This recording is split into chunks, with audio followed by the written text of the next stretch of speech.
O ayun na nga, mga ka-PL, tuluyan na ngang sinampahan ng kaso si Maharlika ng isang kilala at sikat na designer na si Avel Bacudio. Na para sa akin ho, mga ka-PL, tama lang ang ginawa ni Avel Bacudio dahil syempre meron po siyang iniingatang pangalan. Kilalang tao nga eh. Kaya babala sa ibang vlogger kung meron po kayong personal na away sa dating kaibigan, mga kamag-anak, kapatid at kung sino man, huwag nyo pong dadalhin sa mundo ng YouTube. Maaari po nila itong gamitin na ebidensya laban po sa inyo. Halimbawa, may nagkautang sa inyo, pero pinangakuan naman kayong bayaran. Yun nga lang, medyo nauudlot dahil siyempre hindi natin alam ang takbo ng buhay. Baka nagkakaproblema rin at hindi kayo nakapag-antay, nag-ingay kayo sa YouTube channel ninyo, ganito po ang kahihinatnan ninyo. O ito na ho yung video, panoorin na po natin. Kasama po ni Sir Avel Bacudio ang kanyang mga attorney, mga ka-PL. Interview sa mga vlogger at sa mga press na rin. O, ito na ho. So, first of all, we would like to express our most heartfelt appreciation to everybody present here today. All those present here today that are here today to hear the truth, the side of Mr. Avel Bacudio. So, special thanks to our mass media partners here, as well as the bloggers here present today. Now, before we begin, a brief background of why we're gathered here today. So, as some of you may recognize, seated up front is Mr. Avel Bacudio. Mr. Bacudio is here today to conduct a press conference regarding the defamation case filed against Ms. Claire Eden Contreras. Now, Ms. Contreras is the defendant in this case and also introduces herself as Maharlika or Fair Lady Maharlika among numerous other names, and has continuously and incessantly made defamatory remarks against Mr. Avel Bacudio. As such, Mr. Bacudio engaged attorney Avel Bacudio Jr. to be the main and lead counsel for this case. Oliver is qualified to practice in the Philippines as well as in New York. He actually obtained his Juris Doctor degree in Ateneo de Manila University School of Law and ranked third in 2008 bar examinations. He pursued his master's in intellectual property law at the prestigious New York University, and he is also a resident partner of Bulapa and LLP based in Manhattan, New York. Accompanying him are associates Bulapa and Lim Law, both honor graduates of the Ateneo de Manila University School of Law, attorneys Joshua Neresco and Brian Roach. Wala ba kayong mga kamay? Thank you for very challenging and productions. Thank you once again to our friend in the media and for bloggers. Thank you for being present here, because your presence here really is instrumental in helping us disclose the truth. Okay. Three preliminaries first before we begin. First is I'm going to give a very brief background the case and what happened. Second, we will try to accommodate as much as possible all of your questions. But if the question relates to a matter of legal strategy and may affect the outcome of the case, please do bear with us. We may have to decline to answer that question. But please do hold on to your questions, because we will answer those after the trial, if this case goes into trial. And last, I think most of you, for most of you, this is the first time that we've met each other. Probably because I'm a shy type of guy, in front of the camera. So that may be the reason. So, having all of those settled, let's roll and brace yourself from a shy type of guy. Huh? So about August of last year, August 2023, there was an outrageous and loathsome defamatory remark published by Ms. Claire Eden Contreras, who also introduces herself as Maharlika. These defamatory statements were repeated multiple times in an almost monthly or even weekly basis. As time goes by, the attacks against Mr. Avel Bacudio became more rabid. There were various defamatory and outrageous allegations against Mr. Avel. But three things kept repeating. And these are, first, that Mr. Avel Bacudio allegedly gave a luxury timepiece to no other than Philippine Representative Ferdinand Alexander Araneta Marcos. Second, that Avel allegedly received kickbacks from DPWH projects. And third, that Avel and Avel's family received their Schengen visa through fraud, obtained their Schengen visa through fraud, and which fraud was made through the assistance of Philippine First Lady Marie-Louise Araneta Marcos. We categorically denied all of those allegations, and we shall prove in a court of law that those are all false.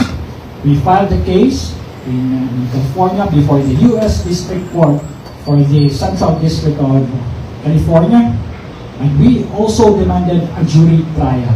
Partida lahat. Kasi sinasabi nila na kung dito daw lang yung case, maluluto. This will be a jury trial, and the facts of the case will be determined by citizens of various walks of life, ordinary citizens. Ito natin papatunayan.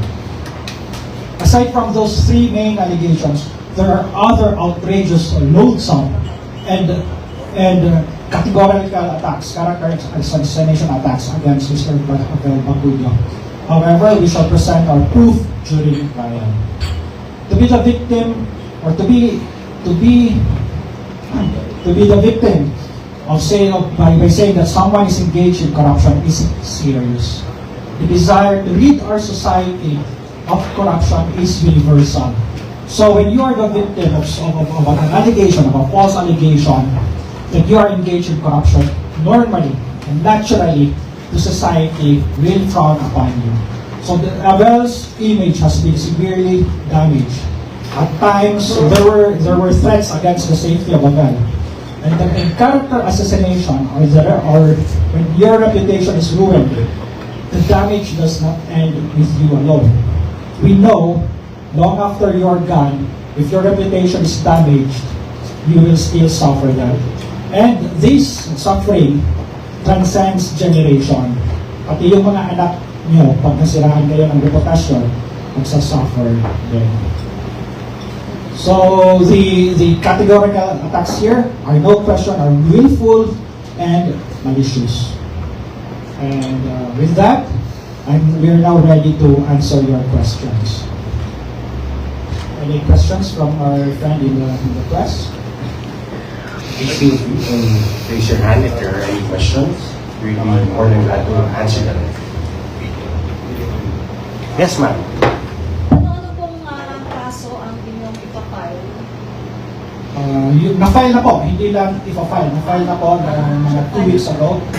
It's an action for defamation in the U.S., which is a very serious offense in the U.S. The U.S. society frowns upon persons who are engaged in defamation because they cherish the value that one's good name should be protected. So for example, just 2 weeks ago, there was a huge verdict. There's a series of huge verdicts in the U.S. just recently. 2 weeks ago, there was a verdict against Mr. Trump for no less than the former president of the U.S. The jury awarded an award of $83 million, $65 million in punitive damages, and around $18.3 million in actual damages. So if we see this value, we know that the American society is serious, that you cannot just ruin the reputation of someone else. And in this case, it will be the U.S. society which will decide the case. Yes? Kailan po kaya yung possible na mag-start na yung hearing? Possible na mag-start yung hearing. We have here, the court already issued a summons.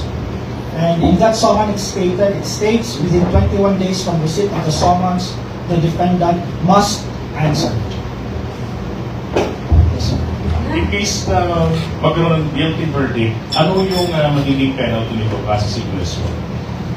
In the US law, unlike here na pag defamation, libel, there's a statutory penalty for imprisonment or fine. In the US, there's no statutory penalty, but the jury will decide what will be the amount of damage. So another huge verdict which happened just last year, the amount was $1.1 billion in the case of against Alex Jones. How about question? Yung penalty ba is based on the personality of the agreed party? Because I know Avel is known as an international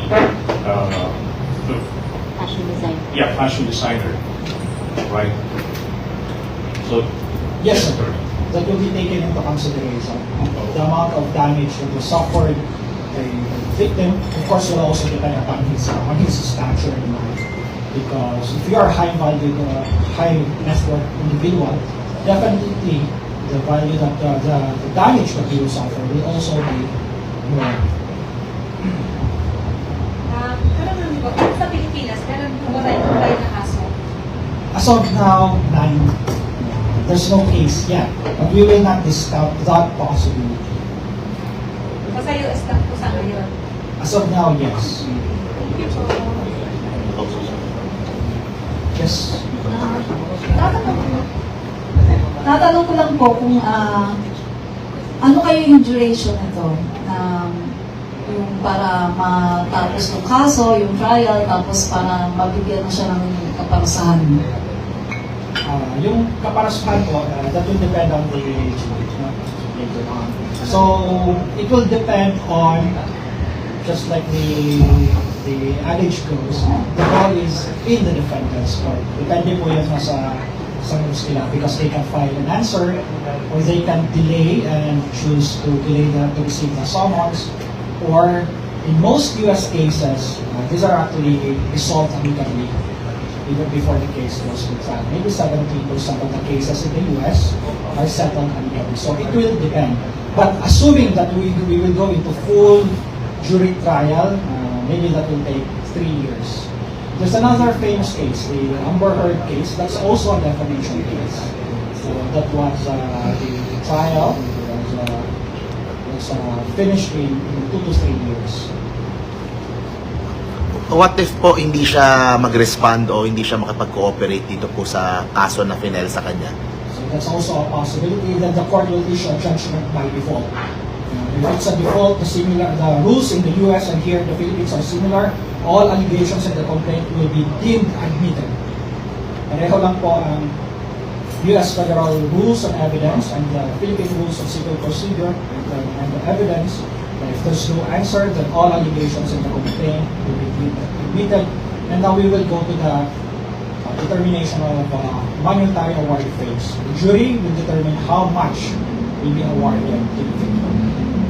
Attorney, question lang po. Di ba si Captain B, nag-file din po siya ng kaso? Hindi ba yung possible din na pwedeng mag-join force sila ni Avel para mas maganda yung kaso? Joint force, legally speaking now, they have different causes of actions, different set of facts. It cannot be included in one case, and we already filed a case. But if that's what you mean by joint forces, that one action, they are the plaintiff co-cater in one action, that won't be legally possible. But when you say joint force, that they share resources, or they share possible evidence, that's really a possibility, and that depends on the thing. Attorney, if the respondent po is found guilty, meron bang imprisonment na kalaki? In the US, defamation case is civil in nature. By itself, there's no imprisonment. But it is possible that in a defamation case, court will also issue a bench warrant. And I won't disclose now how it can happen because I may be opening my cards for the defendant. That's a possibility. Pero, magkakilala ba kayo personal ni Maharlika? Or kasi ano pinanggagalingan ng panihinga niya sa'yo? Yung pagtawag niya sa'yo kung ano mali. Actually, hi, thank you. Actually, nagkakilala kami because of the campaign. Tapos, because pareho kami yung paniniwala, pareho kami yung sinusuportahan. So, and then, nagkaroon kami ng communication. No, bigla na lang nagbago, hindi ko alam. Well, nakukwento ko sa kanya yung, kasi she's saying like, bata pa ako, yung parang ko, nako, ang hirap ng buhay, walang pambayad sa kuryente, parang ganon. Tapos, yun, siguro yun ang nilalabas niya ngayon. Pero that's my story before. Siyempre, iba na ngayon. So, yun, hindi ko alam kung saan ang gagaling talaga yung kanyang galing. So, kailan kayo nagkaroon ng fallout? Kailan kayo officially parang hindi na magkaibigan or umalis siya sa inyo? I think 2003, noong August. 2023, last year. 2023, August. Opo. Doon na yung parang, okay. So parang, ako naman as a fashion designer, may mga ginagawa kasi ako, doon lang talaga. So I'm a fashion designer, hindi ba ako politika na ako. So medyo hindi lang ako komportable kasi di ba yung pinag-uusapan ngayon. Kung pag-uusapan ito sa pagiging isang designer, okay ako. Ito kasi politika at saka medyo hindi naman ako yon. Kaya kay attorney na po yung bahala. Ano pong naramdaman nyo nung nilabas niya yung mga statements niya against you? Ano po unang reaction nyo nung lumabas po yun noon? Siyempre medyo nakakalungkot kasi sabi nga niya BFF. So nakakalungkot, pero ako naman sabi nga ng aking pamilya, ng aking sister, yung parang ipagdasal na lang natin. Kaya lang medyo ngayon may mga naapekto kang tao na hindi dapat kasama dito. Na parang nadadamay sila. Siyempre, of course, the first family is nadadamay. Hindi naman kami masyado client ko lang sila as a designer. So medyo nakakahiya rin sa party. Possible po ba na ma-take down yung YouTube channel ni President Gonzales? Good question.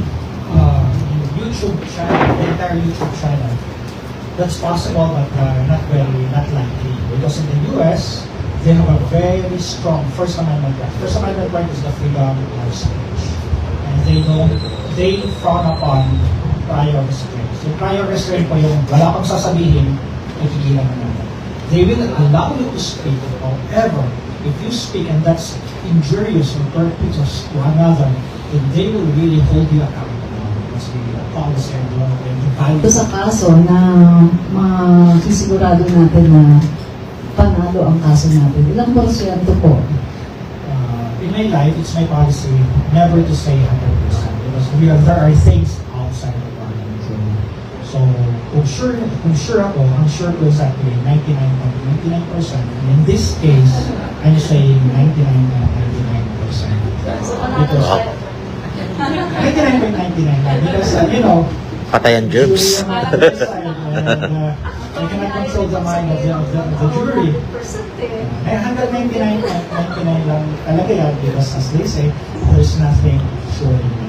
But if you are going to assess the case, yung tatlong sinabi ko kanina, simple lang actually yan. Yung bigay ba ng relo, ng luxury timepiece mo, it's very easy to prove or disprove. And also the visa. The visa actually is very easy to prove. So, if the visa was issued fraudulent. There are other allegations, and we intentionally did not include them in the complaint as a matter of legal strategy. Kasi sometimes half-truths were taken out of context. Kaya naman nasabi na rin. Dati daw, walang pambayad ng kuryente at less than a year nung nakaupo si PBBM, then nakabili na ng bahay. Have to. Normally, I would not disclose this now as in this early phase of the litigation. But para pagbigyan ko po kayo ng ibig sabihin. Yes, dati walang pambayad po si Avel ng kuryente. But gaano dati? Dati yun, when he was still young in Buhi Camarines School. He is proud to say, during that time, before PBBM's term, naghihirap siya kasi na-cancel culture law yan, that's definitely true. And it's very easy to prove that. Wala nang na-miss na bill payments. We can go to Narado. Wala nang na-miss na bill payments si Avel. Okay, that's one. Number 2, may nabili daw na bahay worth 26 billion. Paano mo pagkaintindi ko nila? Because suddenly, kumangkam ng pera at may pambili ng isang million. Actually, ganun po talaga. Yeah, because it was presented out of context. Nabili yung bahay ng installment, low down payment, low interest. So if you look at it that way, 30 years to pay, then suddenly you will see, ay, ano naman yan, within normal range naman, at kahit yun, that's acceptable.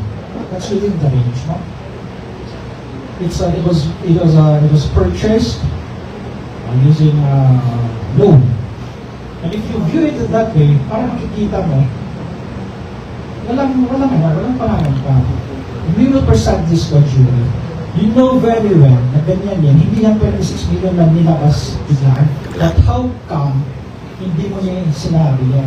Then we can say that the intent was clearly malicious and it was willful to damage the good reputation of a person. Si Maharlika po ba, hindi ko na po kasi sure eh. Is she an American citizen? Ano po ba ang niya, status po niya sa US? We do not have a power to determine or to have a statement from the US government. But according to her, she is an American citizen. And she is no longer, according to her, she is no longer a Filipino citizen. She belongs her Filipino citizenship. According to her. Avel, question po bro. Avel, may personal akong tanong sa'yo. Totoo ba na sa kagaya ng ini-issue ni Maharlika sa'yo na binigyan mo ba talaga si Sandro Mar? We categorically deny this.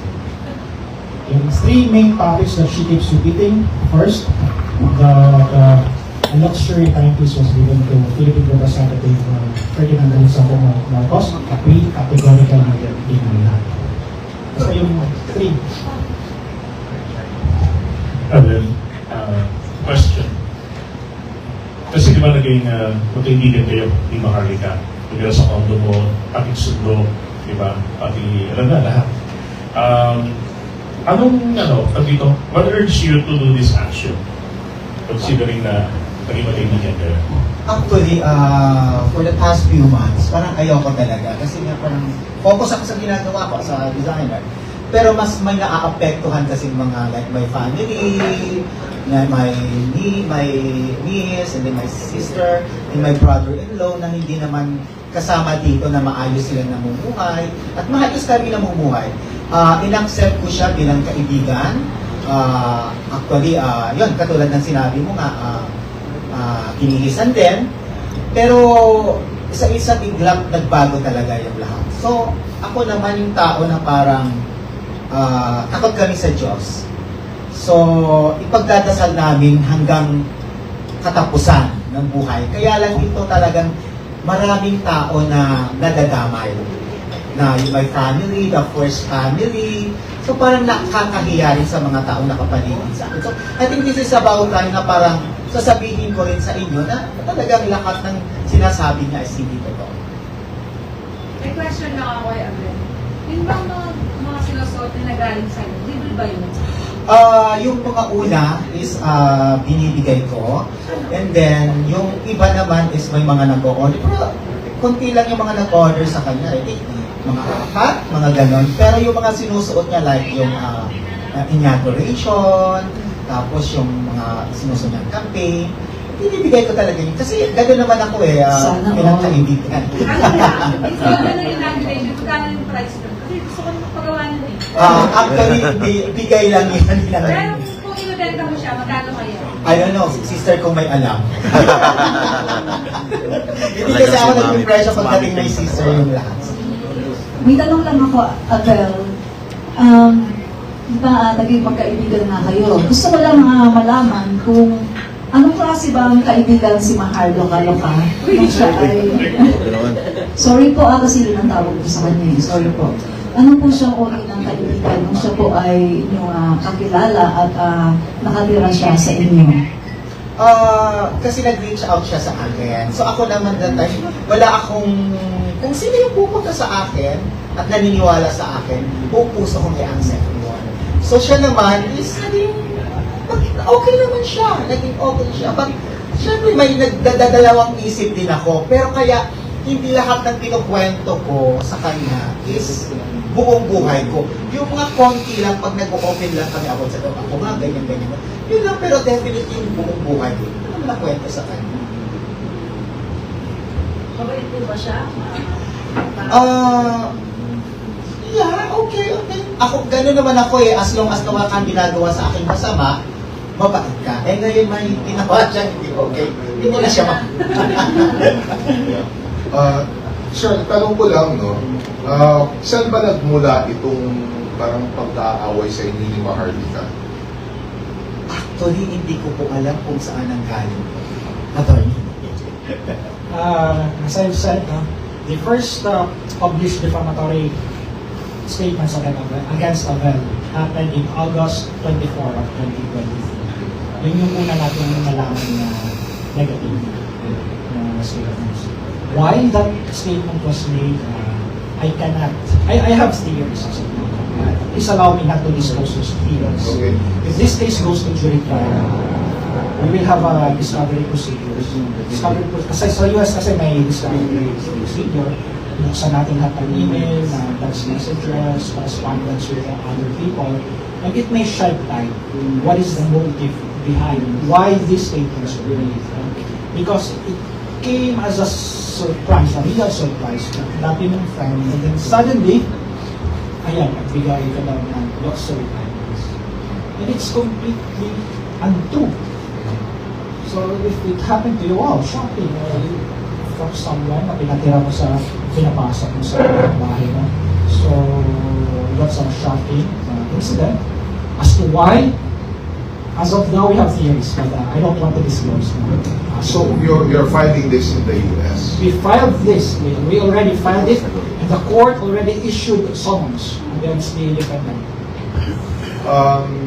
Can you give, Mr. Avel, can you give us a peek into the frame of mind ni Ms. Maharlika? Kasi recently I've seen clips of her, parang napaka-rabid niya. Do you think parang may konting problema siya?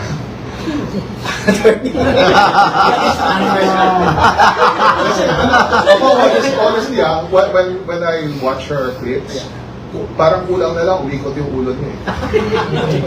If you've seen Amber Heard versus Depp, kanya-kanya silang expert witness on professional doctors who will evaluate the mental state of a person.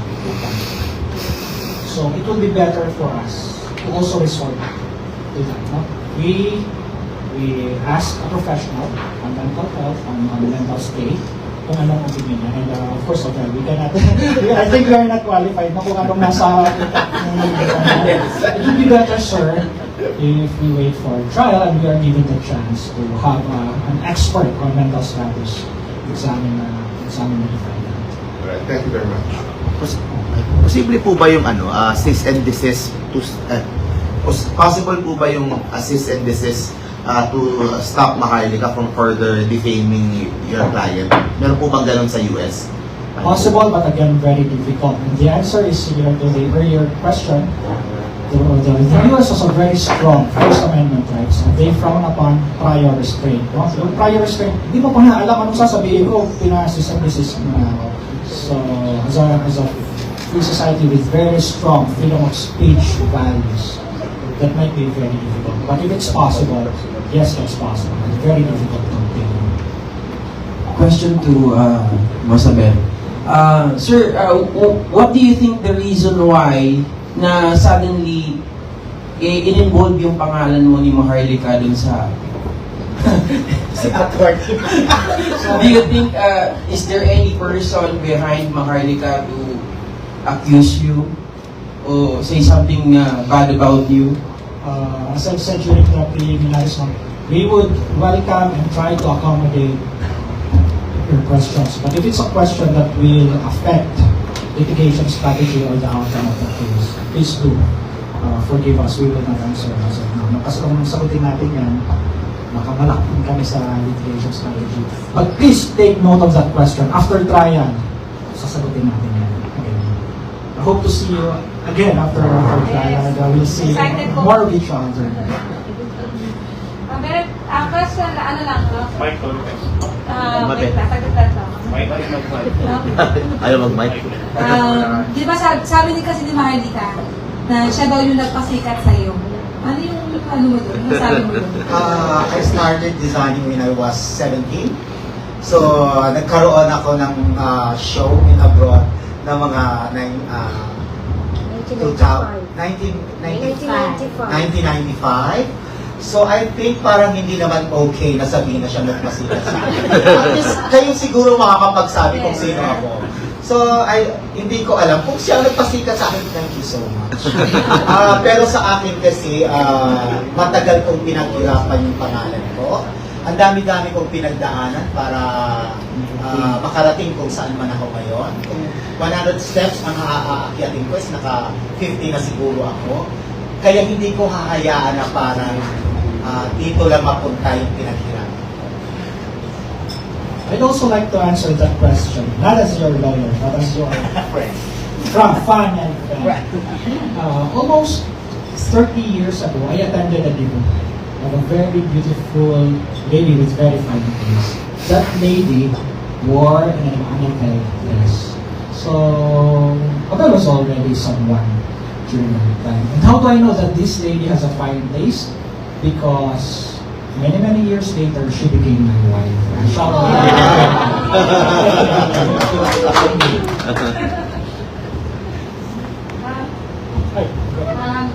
Ito na, tanong. Meron kang si Avel, meron siyang US lawyer. I'm a US lawyer. I'm a lawyer. American. Kahit hindi mo po.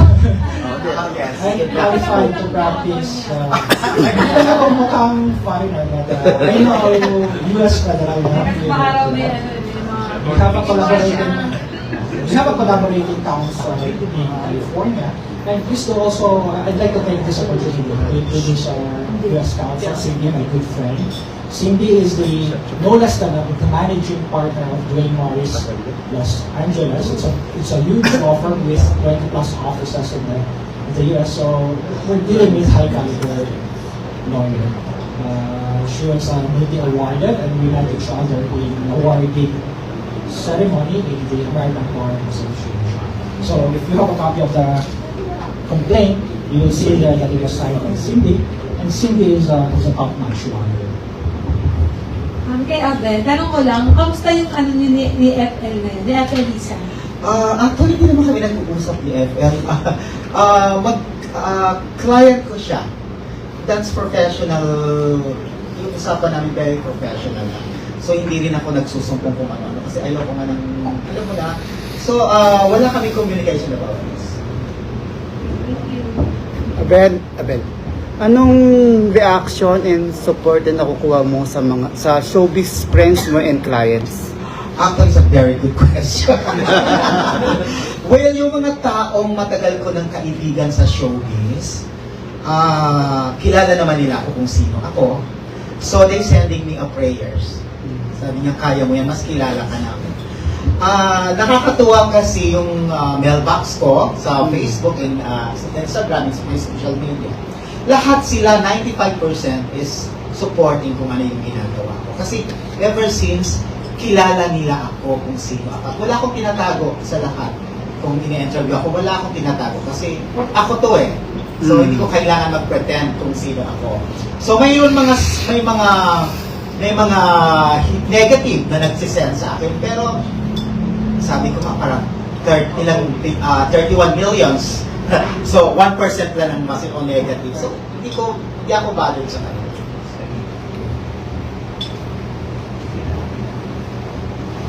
Avel, do you have a message to Maharlika? No.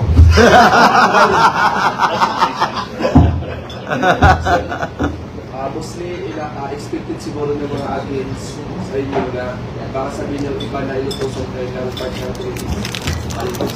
Wala po. Wala. This is initiative po ng aming pamilya. And then my sister is here, si JJ. Kasi nadadamay po yung pamilya nila. I'm with my sister since magkabata pa kami, talagang wala talaga kaming, kaya hanggang ngayon, support. Nakilala ni Maharlika ng sister ko, dinala ko pa siya sa Tagaytay. We eat, nag-lunch kami. In-accept siya sa namin bilang kaibigan talaga. Bilang tao, bilang kaibigan. Kasi my family is religious kasi kami. So parang pag pumunta sa amin ng isang tao na bukas loob naman namin tayo. So, yun. Pero may nagtatanong dito, totoo ba na sabi daw dito, totoo ba na ginawa daw, pinabibili daw kayo ni Maharlika ng pagkain ni noon? Actually, hindi pinabibili, binibigyan namin siya ng food.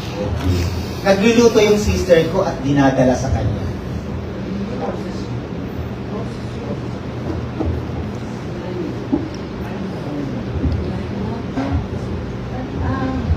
Tanong lang po.